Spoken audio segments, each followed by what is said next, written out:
Remue ménage.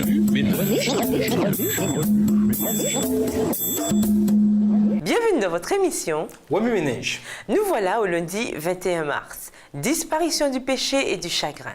Lisons Apocalypse 21, les versets 3 à 5. Apocalypse 21, versets 3 à 5. Et j'entendis du trône une forte voix qui disait: Voici le tabernacle de Dieu avec les hommes. Il habitera avec eux, et ils seront son peuple, et Dieu lui-même sera avec eux. Il essuiera toute larme de leurs yeux, et la mort ne sera plus. Et il n'y aura plus ni deuil, ni cri, ni douleur, car les premières choses ont disparu. Et celui qui était assis sur le trône dit: Voici, je fais toutes choses nouvelles. Et il dit: Écris, car ces paroles sont certaines et véritables. Douleur, regret, honte, chagrin, ces choses ne peuvent entrer au ciel. Elles ne peuvent tout simplement pas exister là. Sur cette nouvelle terre, il n'y aura plus de déception, plus de douleur, plus de péché, plus personne qui dira « je suis malade ». Il n'y aura plus de cortège funèbre, plus de deuil, plus de mort, plus de séparation, plus de cœur brisé. Car Jésus sera là et la paix sera là. Sa présence apporte la plénitude de la joie et de la félicité éternelle. Et il y a plus, le but de nos souffrances sur la terre deviendra clair.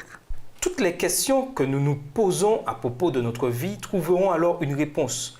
Là où nous n'avions vu que perplexité, confusion, projet avorté ou plan contrecarré, nous verrons un dessein grandiose, dominant, victorieux et une harmonie divine. Ceux qui auront travaillé avec désintéressement pourront contempler le fruit de leur labeur. On appréciera les conséquences de l'application des bons principes et de toute action noble. Nous les voyons en partie maintenant, mais à combien plus forte raison pour celui qui accomplit l'œuvre la plus noble du monde en cette vie. À mesure qu'ils se dérouleront, les siècles éternels apporteront avec eux des révélations toujours plus glorieuses de Dieu et de son Fils. Le progrès dans l'amour, la révérence et le bonheur marchera de pair avec celui des connaissances. Plus les hommes apprendront à connaître Dieu, plus aussi grandira leur admiration de son caractère. Et au fur et à mesure que Jésus dévoilera aux élus les mystères de la rédemption et les résultats du grand conflit avec Satan, leurs cœurs tressailleront d'amour et de joie. Et le cœur de louange, exécuté par 1000 millions de rachetés, s'enflera puissant et sublime. La grande tragédie est terminée. Le péché et les pécheurs ne sont plus. L'univers est purifié. Dans l'immense création, tous les cœurs éprouvent la même allégresse. Des ondes de vie, de lumière et de joie jaillissant du trône du Créateur envahissent les derniers recoins de l'espace infini.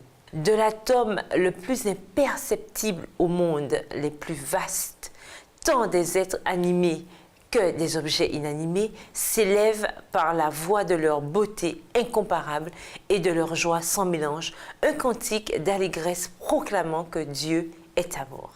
Remue ménage, quel problème, blessure, déception attendez-vous que l'on vous explique au ciel?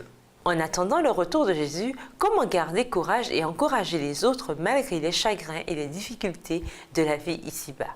Au revoir. Et à demain si Dieu veut.